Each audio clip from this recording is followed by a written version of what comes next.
সন্তান যখন মাকে বাক করতেছে কেটে কেটে, তখন কি সন্তানের একটু মায়া হইল না যে এই মা আমাকে ছোট থেকে বড় করেছে, এই মা আমাকে খাওয়াইছে, এই মা আমাকে দুনিয়াতে না আনলে আমি আসতাম না। এই কাহিনীটা আসলে আমাদের বাড়ির পাশে, আমাদের নোয়াখালীতে।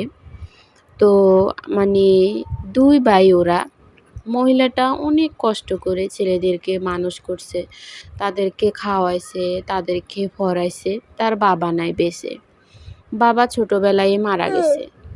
তো মারা যাওয়ার পরে মহিলাটা এই ছেলেদের মুখের দিকে তাকায় আর কোনো বিয়ে বসে নেয়। ছেলেদের জন্যই মা জীবনটাকে উৎসর্গ করে দিছে। ওদের জন্য মা ভিক্ষা করে খাওয়াইছে ওদেরকে। মানে এমন পরিস্থিতি হয়েছে, মা তখন কোনো কিছু না দেখে তারপর মা ভিক্ষা করছে, ভিক্ষা করে ওদেরকে খাওয়াইছে। খাওয়ানোর পরে ওরা যখন বড় হয়েছে, তো গ্রাম অঞ্চলে তো ওরা মানে বড় হয়েছে, ওরা পড়ালেখা তেমন করে নাই।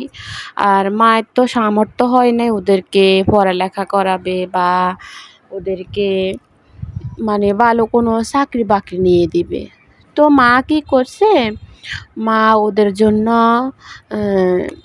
মানে ওদেরকে বিয়ে করাইছে। যখন বড় হয়েছে, বড় হওয়ার পর ওদেরকে বিয়ে করাইছে, দুই ভাইকেই মা বিয়ে করাই দিছে। বিয়ে করাই দিছে। আর গ্রাম অঞ্চলেতে জানেনে যে মেয়ে মানে যখন গরিবের কোনো ছেলে বিয়ের উপযুক্ত হয়, উপযুক্ত হওয়ার আগেই মানুষ লেগে যায়।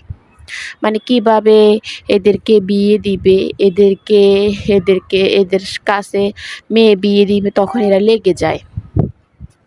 এদেরকে কত কষ্ট করে মানে বড় করছে সেটা তখন।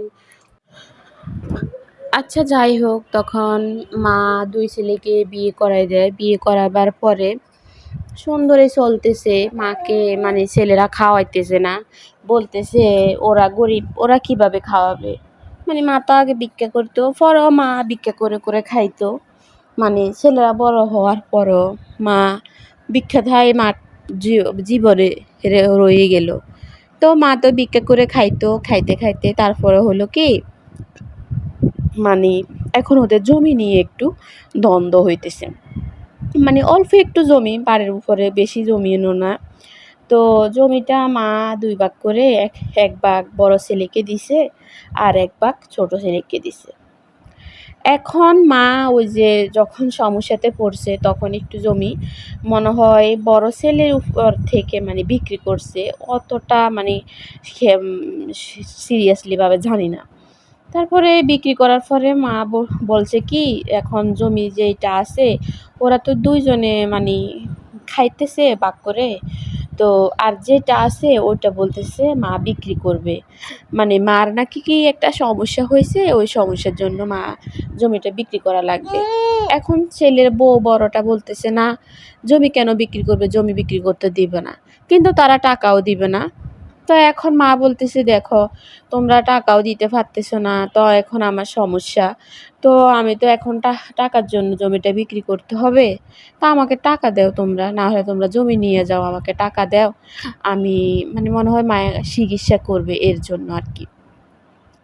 পরে এগুলো নিয়ে ধরেন দ্বন্দ্ব তর্ক বিতর্ক হয়।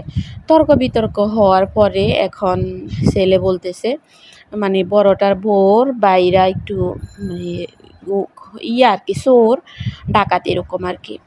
পরে মানে মহিলাটা যখন ঘুমাইছিল, এই কথা এগুলাই, শুধু এই কথা এগুলোর জন্যই মা যখন ঘুমাইছে রাত্রে, এখন ছেলে বলতেছে ছেলের বউ জোর করছে। কিন্তু জোর করলেও তুই কিভাবে পারছিস তুই তোর মাকে মারতে। ছেলে নাকি বলতেছে যে ওর বউ জোর করছে। তো রাত্রে মা ঘুমানোর পরে মাকে ওরা মুখ বেঁধে চোখ বেঁধে মাকে মেরে ফেলছে। ওদের ঘরে মানে জবাই করে দিছে। জবাই করে ওরা মায়ের মানে ফা, তারপরে মায়ের মাথা মানে আগলা করে ফেলছে। মাথা ফেলছে এক জায়গায়, হাত ফেলছে আরেক জায়গায়, দুই হাত দুই জায়গায় ফেলছে। পাগুলো মানে অন্য অন্য জায়গায় ফেলেছে। তো এগুলা কাটার জন্য যে জিনিসগুলো আনছে ওগুলা নাকি ওই সম্বন্ধীরা আনছে। একটা ছেলে কিভাবে বুকে পারছে যে ওই মহিলাটার মায়ের এগুলা কাটতে, সবগুলো কেটে মানে পায়ে ৫ ভাগ করছে। পা ২টা ২ ভাগ, হাত ২টা ২ ভাগ, ৬ ভাগ করছে। পুরা শরীরে ১ ভাগ করছে আর মাথাটা আলাদা করে ফেলছে। তারপরে ওরা ফেলার পরে ওরা কি করছে? ওরা সব সুন্দর করে পরিষ্কার করে ফেলছে। সবকিছু পরিষ্কার করে ওরা রাতে কি করছে? ওটা লেপ দিয়ে দিছে। মানে আমাদের নোয়াখালীতে লেপ বলে আরকি। মানে ঘরে লেপ দেয় বলতে মানে মাটি দিয়ে ওটা লেপ দিয়ে দিছে। লেপ দিয়ে সুন্দর করে মুছে মাছে রাখছে। এখন এগুলা তো শুকাই গেছে। তারপর মায়ের এগুলা নিয়ে ওরা কোথায় জানি মাটির তলে রাখছিল। ১-২ দিন মানে মাটির তলে রাখছে। রাখার পরে ওইখান থেকে তারপরে নিয়ে খেতে পালাইছে।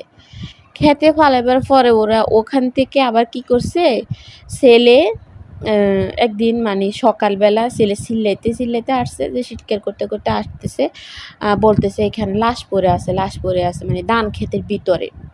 তো ধান ক্ষেতের ভিতরে যখন লাশ পড়ে আছে এগুলা যখন বলতেছে পরে মানুষ আসছে, মানুষ এসে গেছে।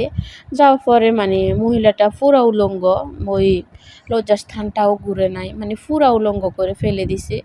তারপরে কে জানি এটাকে মানে উপুত করে রাখছে আরকি। মানে চিৎ করেই রাখছিল ওরা। তারপরে উপুত করে কে জানি রাখছে, রেখে কি একটা কাপড় একটা দিয়ে দিছে। তারপরে দেখতেছে ওর মা। তো ছেলেকে পরে পুলিশে বলতেছে যে মানে ছেলে এখন দেখে কান্না করতেছে, খুবই কান্না করে, হ্যাঁ? তারপরে পুলিশে বলতেছে যে আপনার মানে আপনি এখানে কেন আসছেন? কি কারণে আসছেন? বলতেছে আমি সকালবেলা আমি ঘুম থেকে উঠে আমি হাঁসের জন্য শামুক খুঁজতে আসছি। তো শামুক খুঁজতে এখন আমি দেখতেছি যে এখানে লাশ। তো আমি তো জানি না এটা আমার আম্মা। তো পরে এখন দেখতেছি যে এটা আমার আম্মা। আবার পুলিশরা যখন বলতেছে যে কোথায় দেখছেন? ও হেঁটে সবগুলা দেখাইতেছে। এখানে পা, এখানে হাত, এখানে মাথা, এখানে দেহ। মানে ও খুঁজে পুলিশকে সবকিছু দিছে। এখন পুলিশে বলতেছে, "আপনি শামুক খুঁজতেছেন ভালো কথা। কিন্তু আপনি এগুলা সবগুলা কিভাবে দেখছেন? এটা তো মানে এই ক্ষেতে একটা ফালাইছে, ওই ক্ষেতে একটা ফালাইছে" এরকম। তারপরে পুলিশের যখন সন্দেহ যাওয়ার পরে পুলিশে বলতেছে মানে ছেলেকে তারপরে পুলিশে মানে ধরে নিয়ে গেছে। ধরে নিয়ে গেছে বলতেছে মানে সন্দেহ আছে।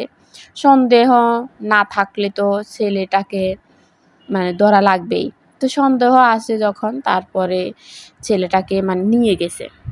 তো ছেলে ১ম এ মানে স্বীকার হয় নাই। বলতেছে, "আমি তো আপনাদেরকে দেখাইছি। হ্যাঁ, আমি তো আপনাকে দেখাইছি। না দেখাইলে তো আপনারা দেখতেন না। আমার মাকে আজকে অনেকদিন খুঁজে পাই না।" মানে ছেলে এমনভাবে কাঁদতেছে, এমনভাবে বিলাপ করতেছে, হ্যাঁ? না ওর কান্না দেখে মানে মানুষে সবাই কান্না করছে। ও ঘরে উঠানে মানে শুয়ে এমন কান্না কাটছে। মা ওদের জন্য এই করছে, মা সেই করছে, মা ছোটবেলা থেকে বড় করছে। মানে ওর কান্না দেখে এমন কোনো মানুষ নেই কান্না করে নাই। তারপরে যখন পুলিশের সন্দেহ হয়, আবার পুলিশে ওদের মাকে যখন কাটছে ওইগুলাও মানে ২-৩ দিন পরে পায়।